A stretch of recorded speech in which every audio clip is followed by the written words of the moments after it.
우리가 길을 지나다 보면서 서귀포에 어느 분이 저를 보고 말합니다. 저 사람 나 아는데. 그 말을 듣는 순간 제가 막 긴장해요. 나의 어떤 면을 알까? 현재의 모습을 안다는 뜻인가? 전의 모습을 안다는 뜻인가? 근데 주로 저의 과거를 안다는 뜻이겠죠. 우리는 언짢습니다. 왜? 저부터 저의 과거가 그렇게 좋은 모습은 아니거든요. 아마 누구나 다 그런 면이 있을 거예요. 나 저 사람 아는데. 그 말 듣는 순간 긴장합니다. 과연 우리의 과거의 모습에서 세상에 많은 면이 밝진 않기 때문에, 선하진 않았기 때문에 우리 또한 긴장이 된다는 뜻입니다.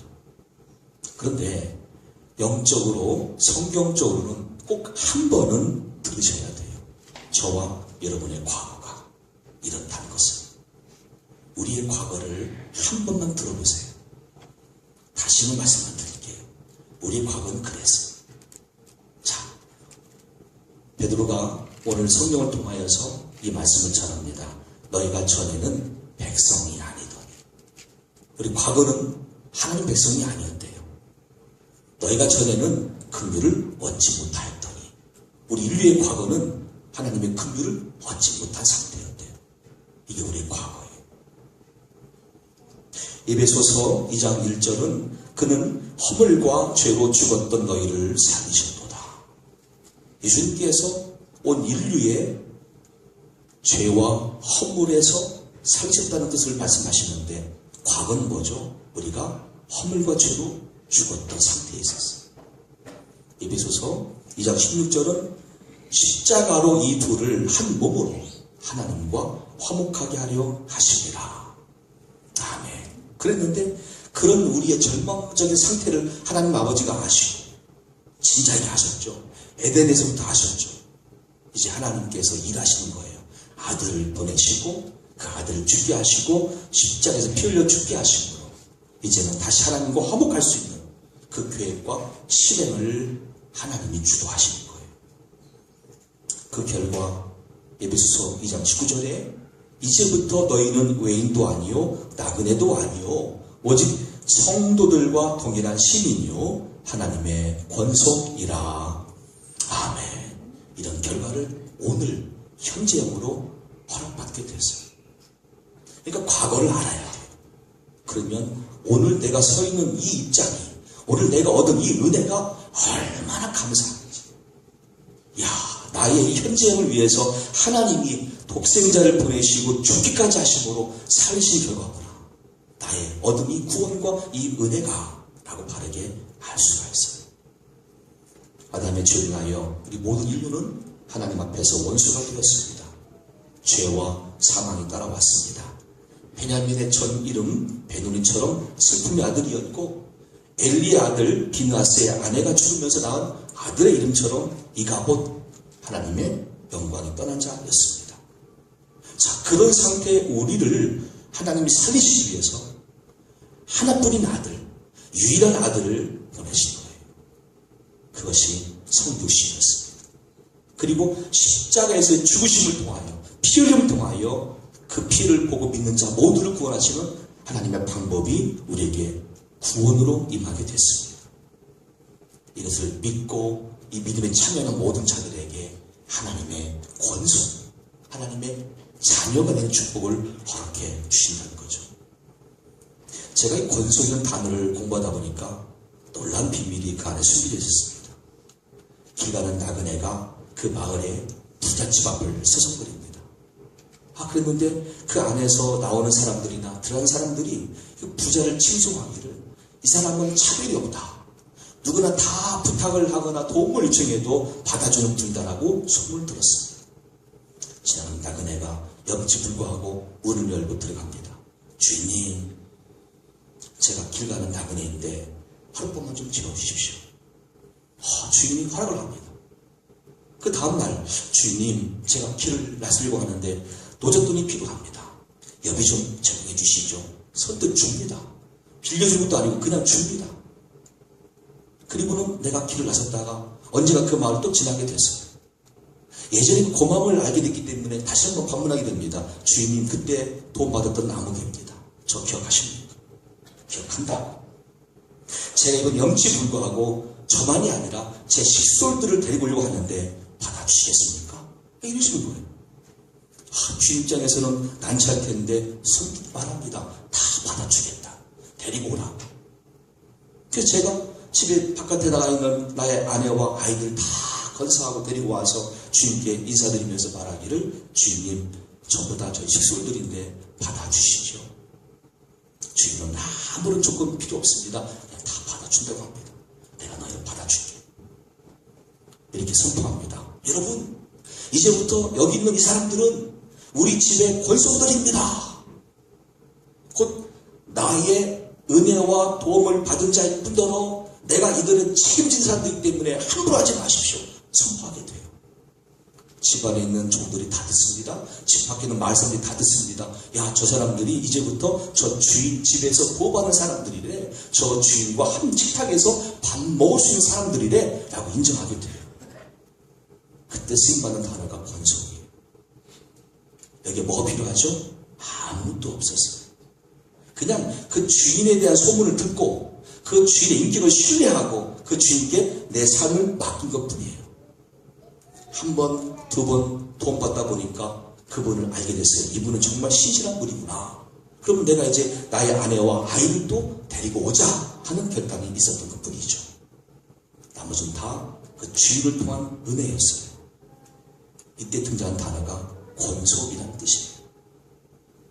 오늘 하나님 아버지께서 온 인류를 향하여 그 부르심과 은혜 주심이 없으면 아무도 이 권속의 자리에 들어올 수 없었습니다. 오직 한 가지, 하나님 아버지를 아는 믿음과 아들 예수를 향한 믿음, 이 믿음만 보시고 하나님은 우리를 언제든지 얼마든지 부르시어 권속이 되게 해주셨습니다.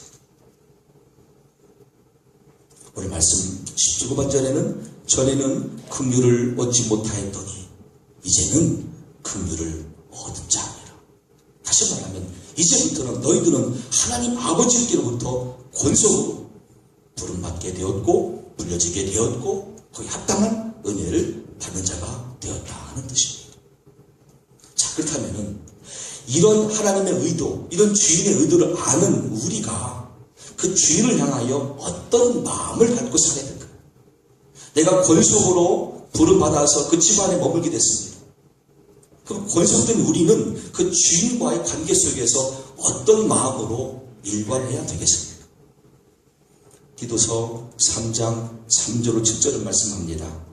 우리가 전에는 어리석은 자요, 순종치 아니한 자요, 속은 자요, 각색 정욕과 행락에 종노릇한 자요, 악독과 투기로 지낸 자요, 가증스러운 자요, 피차 미워한 자이었으나 우리 구주 하나님의 자비와 사람 사랑하심을 나타내실 때에 우리를 구원하시되 우리 행한 바 의로운 행위로 말미암지 아니하고 오직 그의 긍휼하심을 조차 중생의 찢음과 성령의 새롭게 하심으로 하셨나니 성령을 우리 구주 예수 그리스도로 말미암아 우리에게 풍성히 부어주사 우리도 저희 은혜를 힘입어 의롭다 하심을 얻어 영생의 소망을 따라 후사가 되게 하려 하시리라. 아멘. 우리의 과거부터 오늘 그리고 우리의 미래의 발걸음까지 다 제시한 말씀. 이런 은혜를 통하여 주인 집에 권속이 되었거든 이제는 영원한 생명을 위한 후사로 살아가라는 뜻입니다. 그러니까 곧 저와 여러분들은 오늘 나의 구원받은 사실만의 기쁨이 아니라 나를 통하여 또 더 많은 사람들이 이 주인 집에 참여할 수 있는 길로 내가 역할을 감당해야 돼. 그게 후사를 얻는 은혜죠. 많은 신앙인들은 여기까지를 몰라요. 그냥 나 혼자만이 구원받은 사실로만 감사해.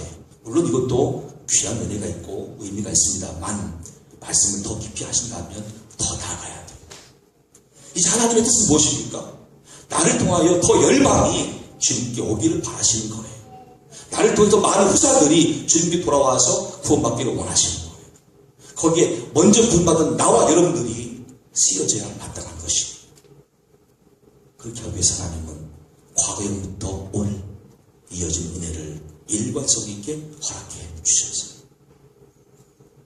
사도신경은 크게 성부, 성자, 성령 하나님을 삼위로 부르면서 신앙을 고백하는 내용들입니다. 하지만 놀랍게도 가장 많은 부분이 성자 예수님에 관계된 사건들입니다. 성령으로 잉태하시고 십자가에서 죽으시고 육체로 부활하시고 승천하시고 이제 아버지의 때에 오셔서 심판하신 우리 주 예수님, 곧 성부 하나님 입장에서도 유일한 아들 예수님을 향한 신앙 고백을 들으시고 우리를 하나님의 권속으로 삼으신 것이며, 동시에 이제부터는 그 다음 사람들을 위한 후사로 세우실 의도로 우리에게 구원을 허락하셨다는 뜻입니다. 때문에 우리가 잘 알고 있는 말씀인 요한복음 3장 16절에 그 하나님의 속마음을 저 말씀으로 잘 살필 필요가 있습니다. 여러분과 제가 알고 있는 말씀이고 암송한 말씀이지만 앞에 화면 보시면서 요한복음 3장 16절을 우리 또박또박 한번 읽겠습니다. 하나님이 세상을 이처럼 사랑하사 독생자를 주셨으니 이는 그를 믿는 자마다 멸망하지 않고 영생을 얻게 하려 하심이라. 아멘. 하나님에게는 아들이 딱 한 명 있었어요. 유일한 아들이에요. 그래서 독생자라 불러요. 근데 그 아들을 이 세상에 보내시는 거예요. 왜? 우리를 먼저 하나님의 권속 삼으시기 위해서. 그래서 하나님과의 관계를 회복하기 위해서. 그리고 우리에게 영원한 미래와 영생을 주시기 위해서 아들을 보내셨다 말씀하셨어요. 그런데 성경은 그 아들의 권위를 그리스도라고 소개합니다. 구약의 말로는 메시아라고 표현했습니다. 하나님 아버지는 우리에게 예수를 보내주셨는데 그 예수님의 권위가 그리스도였고 구약의 말로 메시아였습니다. 자, 그런데 이 메시아란 말과 그리스도란 말은 시대는 다르지만 구약의 히브리 말과 신약의 헬라어라고 하는 환경은 다르지만 뜻은 같아요. 기름 부음을 받은 자예요. 하나님께서 온 인류를 위해서 기름 부어 세워주신 아들, 유일하신 아들, 그 이름이 예수예요. 근데 이 그리스도는 마치 무엇이냐면 기름 부어 세워진 사람들을 말하는데 왕, 선지자, 제사장을 세울 때 기름 부어 세웠기 때문에 예수님에게 세 가지의 권위가 한 번에 주어졌다는 뜻이 됩니다. 곧 오늘날 우리가 하나님의 권속이 되어서 그 예수 이름을 부를 때마다 우리 이런 고백을 함께하게 되는 것이죠. 나의 주, 나의 예수님은 그리스도이십니다. 곧 나에게 예수님은 나의 왕이십니다. 나에게 예수님은 나의 선지자가 되십니다. 나에게 예수님은 나를 향한 제사장이 되십니다. 뜻을 담고 있어요. 그게 그리스도의 말 뜻이에요. 때문에 이 고백을 하기 위해서는 내가 최소한 어떤 믿음이 되어야 되냐면 정말 예수님이 나의 그리스도, 나의 왕이 되시기 위해서는 나의 모든 삶을 그 주님께 맡겨야 돼요. 그러기 위해서 현재 나의 모든 환경과 나의 존재를 주님 것이라고 내가 인정해야 돼요. 나의 생명, 나의 인격, 나의 재능, 나의 수고했던 모든 현장들, 거기서 본 물질까지 이건 다 왕이신 주님 것입니다. 이걸 먼저 인정을 하고 이 말씀을 들어야 돼요. 그럴 때 하나님의 유일하신 아들 예수님을 통한 구원이 그 백성들에게 임하여 그들이 권속이 된다는 뜻입니다. 아무나 권속이 아니라 나의 것을 하나님 것으로 인정하고 주님이 언제든지 주라 줄 수 있는 그런 상태, 내어놓아라 예 줄 수 있는 그런 상태, 그것이 권속의 모습이라는 거예요.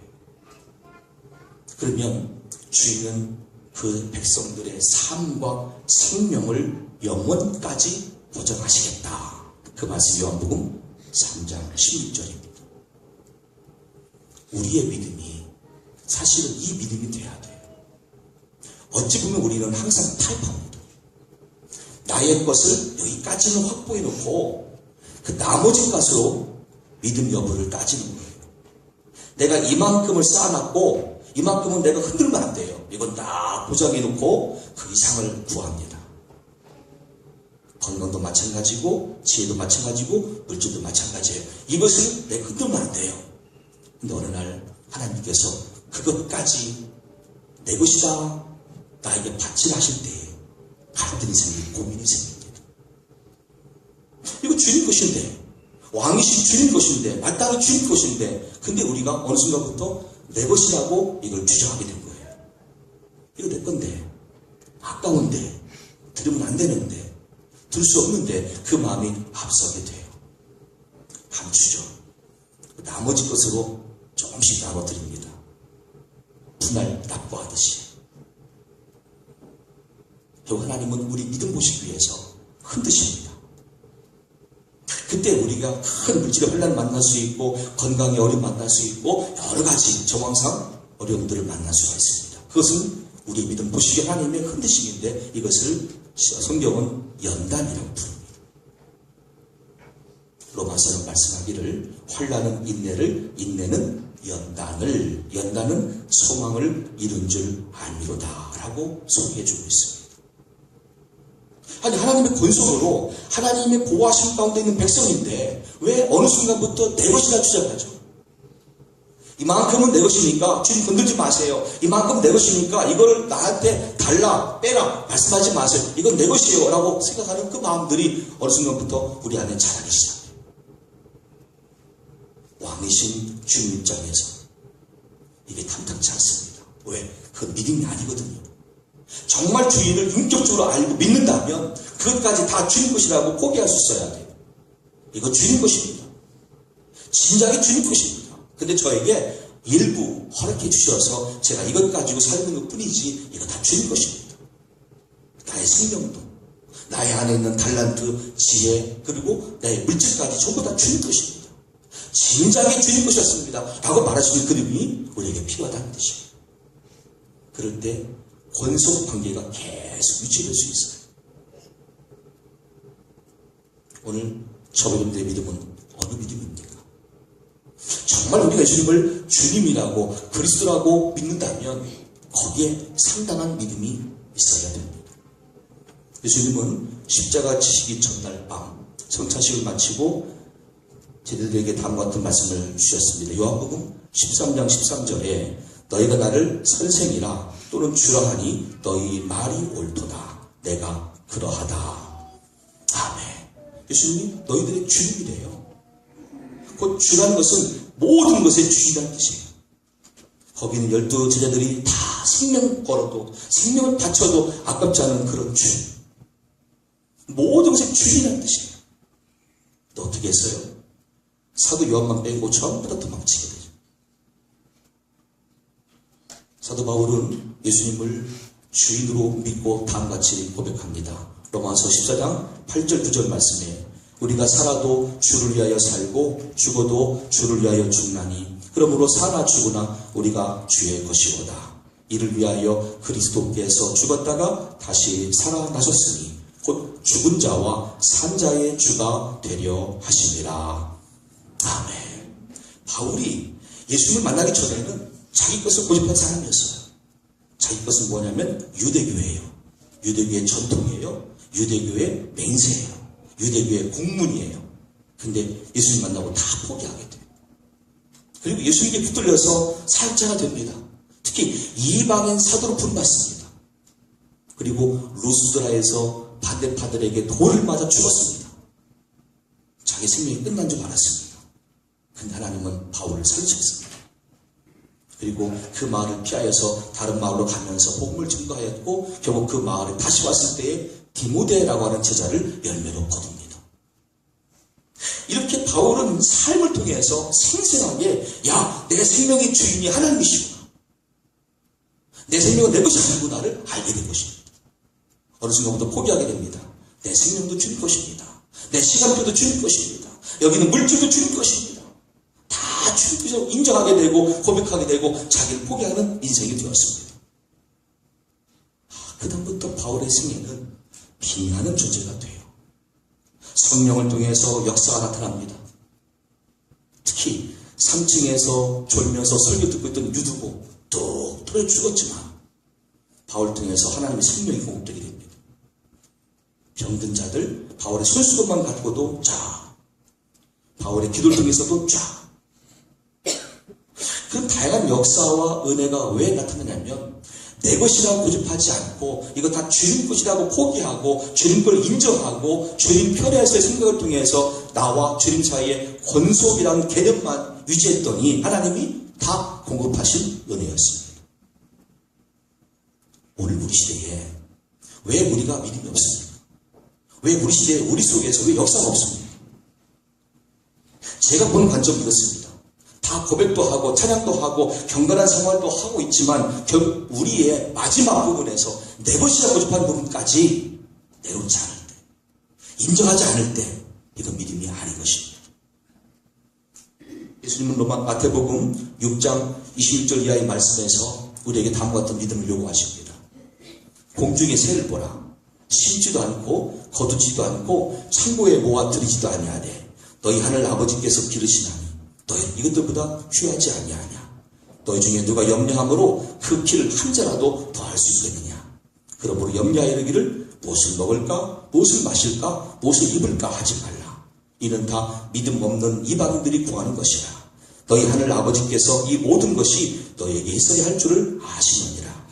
그런즉 너희는 먼저 그의 나라와 그의 의를 구하라. 그리하면 이 모든 것을 너희에게 더하시리라.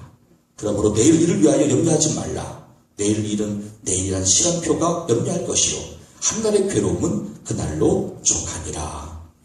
아멘. 예수님께서 우리에게 요구하신 믿음은 이 단계입니다.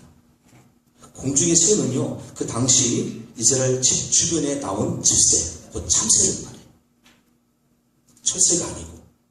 집 주변의 새들이 하늘을 나는 시간보다 오히려 나뭇가지에 앉아있든지 지상의 몸시에 더 많은 그런 새들을 말합니다. 자, 그들을 보세요. 그 새들이 농사를 짓습니까? 그 새들이 뭐 정기적인 시간표를 갖고 어떤 규정적인 일을 하고 있습니까? 아무것도 아니에요. 근데 이 땅에는 흉년이 왔어도 참새는 살아가고, 이 땅에 아사 직전에 와도 참새들은 살아가요. 희한하죠? 아니, 공중에 먹을 것도 별로 없고, 그 주로 지상에 있는 것들인데, 이 지상 사람들이 흉년이다, 기근이다, 우리 죽었단 말을 해도 참새는 죽은 것이 없어요. 왜일까? 그것의 주인이신 하나님이 살리시고 먹이시고 책임지셨기 때문이에요. 참새는 애초부터 자기란 자아의 개념이 없어요. 나는 그냥 주는 거예요. 주님께서 힘주시니까 나는 것이고 앉아서 먹이 먹는 것이고, 그렇게 매일매일 시간표를 허락받고 사는 것이 참새일 뿐이지, 참새가 주장합니까? 하나님 이거 내 것이에요. 내 것이에요. 건들지 마세요. 이렇습니까? 절대 없어요. 근데 우리가 왜 그렇죠? 만물의 영장에 인간만 더 독특한 사람들이에요. 우리 걸 주장해요. 내 것이라고 주장을 해요. 그러니까 권속이 안 되는 거예요. 권속 안에 불름받았지만, 권속이 개념으로 은혜 입을 수 있었지만, 권속으로 하나님과 관계가 아직은 형성되지 않는다는 거예요. 100% 말하면 믿는 자가 아닌 거예요. 여전히 불신하고 있는 거예요. 하나님을.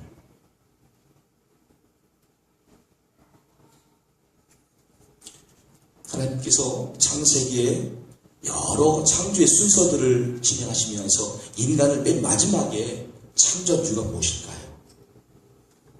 우리에게 말씀하신 것은 이 땅에 있는 모든 것을 너희가 다스리라. 이 명령이죠. 축복이죠. 그 다스리란 말은 영어로 매니저입니다. 곧 매니저하라, 관리하라는 뜻입니다. 우리의 주변에 있는 모든 만물들은 첫째, 우리 인간들에게 필요에 의해서 써라 주신 선물들이죠. 두 번째는 뭘까요? 그 만물들의 살아가는 과정을 보면서 배우라는 뜻입니다. 역설적이지만 우리가 하나님과 관계를 놓쳤을 때에 그 피조물들 보면서 배우라는 거예요. 야, 참새를 봐봐. 아무개야, 염려하지 말고 참새를 봐. 저 새가 지금 염려하냐? 저 새가 지금 막 땀 흘려 수고하고 있냐? 아니잖아. 근데 그 만물들을 다스릴 수 있는 매니저의 자격 있는 너희들이 왜 염려하냐? 하나님을 그만큼 알지 못하고 믿지 않기 때문이 아니냐라고 말씀하시는 거죠. 정말로 믿는다면 내 것이라 주장할 수 있는 것은 아무것도 없어야 돼요. 정말로 믿는다면 하나님께서 나에게 말씀하실 때 우리는 나의 것을 포기하면서까지라도 그것을 먼저 받들어 순종할 수 있는 믿음이 되어야 돼요. 바울은 그 단계를 살아간 거예요. 오늘 우리 안에 요구하시는 믿음이 그거예요. 너 염려하지 마라. 걱정하지 마라. 두려워하지 마라. 하나님을 먼저 알아라. 그리고 하나님의 권속으로 부름받은 사실 앞에 감사해라. 그리고 권속이냐? 맡겨라. 주인 되신 하나님이 다 책임지신다 라고 말씀하세요. 어떤 분들은 내일을 걱정합니다. 내일 학교 가야 되는데, 내일 직장에 어떤 결제가 필요한데. 오늘 본문 말씀하시죠? 내일은 내일이라는 시간표가 걱정한다고 말씀하시는 거예요. 왜? 그 시간은 하나님이 정하신 것이고 하나님 거예요. 걱정도 내 것이 아니에요. 하나님께 맡기면 하나님 것이 되는 거예요. 오직 우리가 오늘 해야 될 최선은 무엇이냐면 하나님의 나라와 하나님 앞에서 옳다 받는 그 의의 길을 가는 거예요. 그리고 매 순간마다 주님과의 관계만 기억하세요. 나는 주님의 권속입니다. 나는 주님의 백성입니다. 나의 책임자는 우리 주인 되시는 하나님이십니다. 나의 보호자도 나의 주인 되시는 하나님이십니다. 그 믿음만이 필요한 줄로 믿습니다. 결국 오늘 말씀에서 이 말씀을 너희라고 강조한 그 부분에서 성도들에게 먼저 이 은혜를 주시겠다고 약속하신 것을 알 수가 있습니다. 세상의 모두가 이 말씀을 듣고 있지만 너희라고 불려진 대상은 누굽니까? 성도예요. 먼저 부름받아서 권속임을 아는 우리에게 주시는 혜택이에요. 그래서 그런즉 너희는 먼저 그의 나라와 그의 의를 구하라. 그래야만 이 모든 것을 너희에게 더하시리라. 그러므로 내일을 위하여 염려하지 말라. 내일 일은 내일한 시간 염려할 것이고 한날의 괴로움은 그날로 족하니라. 아멘.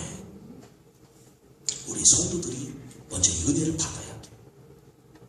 그리고 이 은혜를 체험한 우리가 신앙 고백을 하면서 나의 관점에서 우리라는 관점으로 발전해 나가야 돼요. 나의 주에서 우리의 주. 그때 이 땅에 하나님의 나라가 세워지는 거예요. 나의 주일 때는 나와 주님과 관계만이 있습니다. 그런데 우리의 주가 되시면요, 그때부터는 그 공동체가 주의 몸이 되는 것인 만큼 우리는 이제 나의 주에서 우리의 주로 주님과의 관계를 확장시킬 책임이 있습니다. 이 땅의 모든 교회들은 사실 그래야 됩니다. 두세 사람이 모여서 예수 이름을 부릅니다. 예수님을 찬양합니다. 거기만이 아니라 그렇게 신앙 고백하면서 그 마음과 그 태도를 끝까지 일관되게 지켜야 됩니다. 유치는 많은 교회들이 분란 중에 있습니다. 원로 목사파, 담임 목사파, 목사파, 성도파. 주 큰 문제가 무엇 때문이죠? 돈 때문에 그래요. 어느 목사는 공사비를 횡령해요. 장부와 받은 금액이 다르게 그 차이를 받는 모습으로 목사가 타락하고 있어요. 장로들이 고발하고 있어요. 그런 와중에 제3자들은 아무도 모르기 때문에 교회가 싸운다. 교회가 부패했다. 돈 문제다.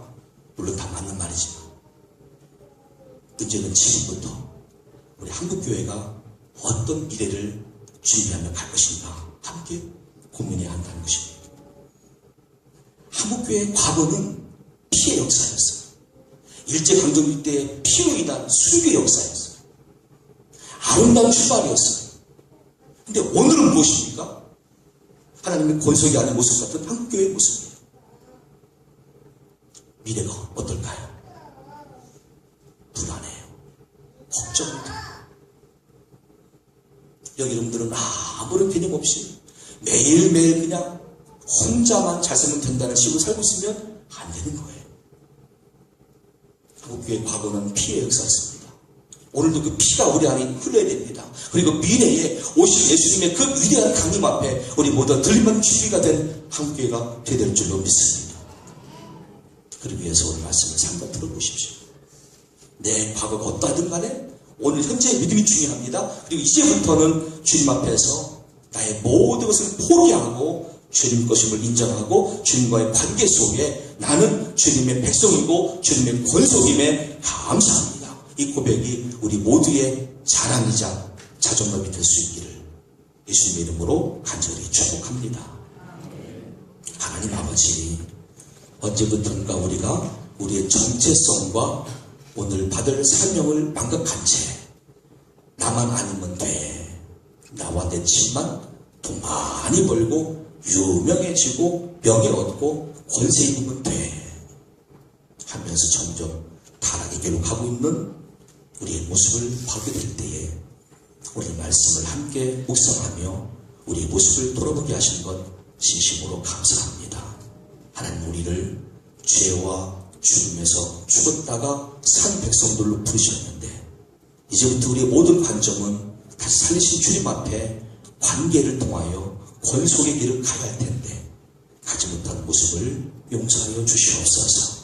아버지, 여기 있는 모든 분들과 저는 결단합니다. 이제부터 오실 예수님의 재림을 앞두고 깨어있게 도와주시고 나의 것이라 주장할 수 있는 것 어느 것도 없이 자기를 부인하고 자기 십자가를 지고 예수를 따를 수 있는 거룩한 백성들로 준비되게 하여 주시옵소서. 그런 백성들에게 다시 오실 주 예수 그리스도의 이름으로 간절히 기도 올려나이다.